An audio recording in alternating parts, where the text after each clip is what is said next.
I am fortunate to live in New South Wales, which is the first place in the world to decriminalise sex work.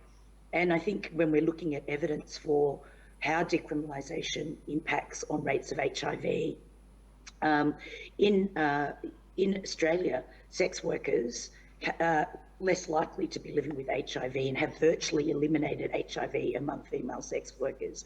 And this is in contrast to all these other countries where sex workers are 30 times more likely to be living with HIV. And studies have also shown that sex workers are 7 times more likely to live with HIV in countries that criminalise sex work than countries that do not. So I think that we have a raft of evidence, yet to the point that law reform takes a long time. We have been advocating for decades for decriminalisation, and after we had that success in 1995, it wasn't until 2019 when momentum rebuilt around the reforms. And I think, having support, and across from United Nations agencies, UNAIDS, support behind decriminalisation and support of the importance of decriminalisation was a really big factor in that.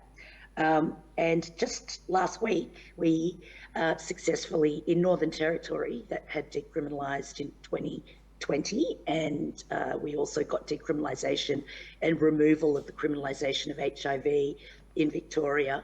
And then just last week, we managed to get HIV and hepatitis as protected attributes in anti-discrimination legislation, as well as removing exemptions to discrimination based on religious status.